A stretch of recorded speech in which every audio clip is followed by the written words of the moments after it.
Believe it or not, there is one. The story portion is done with just 2 little pages, and then you're off to the level.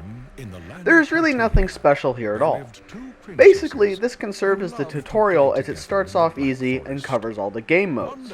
The story is somewhat funny, but not a big part of the game.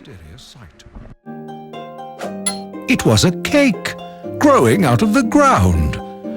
Enticed by the frosting-covered wonder, the princesses could not resist a quick taste, followed by a bite, and then a whole slice.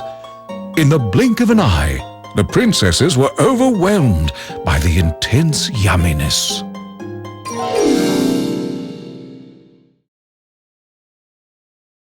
Bright, colorful, and cartoony. The style fits the game well and helps to bring out the lighthearted nature of the game. There are some good details, such as your character bringing out a map when you look at it, and no problem.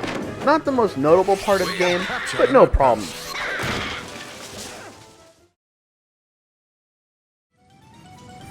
About on the same level as the graphics. It all works, but nothing really memorable. It also helps to enhance the mood of cartoonishness and makes things more lighthearted. All the characters sound as if they took some helium. Cracking toaster! Kill them all! Take that! It's a good day to die! The only real thing of note here is the princess will get more demanding for the cake the fatter she is. Fun little touch. Well, there really isn't a point to doing this other than to check out some of the maps. The only thing you can play offline that you can't online is the arena.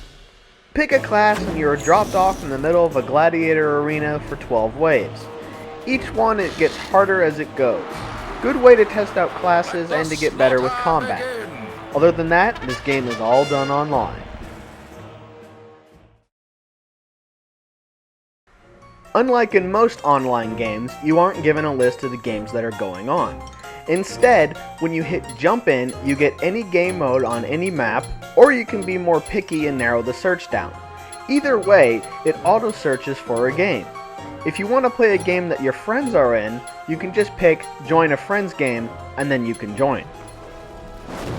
As for the game modes, you have Deathmatch, which is exactly what it is in every other game. Each team has a certain amount of lives. First team to 0 loses. Invasion is the next one. Here you must control over half the outposts on the map to lower your opponent's counter. Same as last time, first team to 0 loses. Next is Snatch and Grab. Here you break into the other team's castle and steal their princess. Throw her in your dungeon 3 times and you win. Second to last game mode is Soccer. It's soccer. You try to get the ball into the other team's goal. No rules other than that though, which feel free to just kill the other team. Finally, the main mode of the game. Capture the princess. Here your goal is to rescue your princess from the other dungeon while keeping the other team's princess in your jail. As for the gameplay, in every mode, with the exception of soccer, you have a collection of hat machines in your base. These hats determine the class you want to use, though your starting class of the villager is also useful in its own right. Once you pick up a hat, you will change on the spot. You can pick from the warrior, ranger, worker, priest, and mage.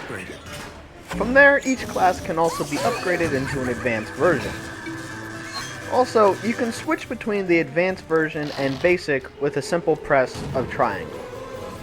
Once you are in a class, you can change whenever you want. Just pick up another hat and you'll change. This even works with hats from the other team.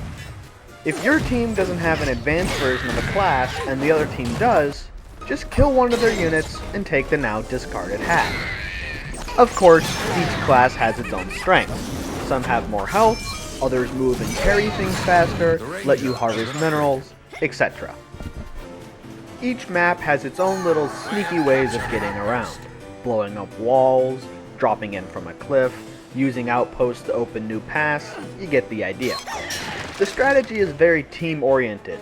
While sometimes 1 or 2 people can save the princess, the more organized the team, the better. Finally, we have the reason behind the name of this game, feeding the princess. After feeding the princess enough pieces of cake, she will get fatter. She has 4 levels of fatness. The last one, she gets huge. The reason why you want to keep her nice and fat is she's much heavier and slows down the person carrying her, making it harder to run off with her. The trick here is she will burn off the calories, and so you have to keep feeding her over and over again to keep her at her fattest. You are able to make your own character as you unlock parts: hairstyle, eye color, beard type, and skin color. Always fun to have the ability to make your own character so you stand out from the crowd. My only real complaint about this game is the lack of being able to fully customize your controls. You are only given 2 options to pick from. While in most cases the controls are perfectly fine, when you are playing as the priest for example, and want to change targets without taking your hand off the button to keep healing, you'll have a hard time moving the right stick while holding down square without doing something awkward. Overall, this is a fun little game. As it's a PSN game, you can't expect a full-blown package of content. But I think it goes beyond the normal bounds of a PSN game to become a nice, fun multiplayer game. 7 out of 10.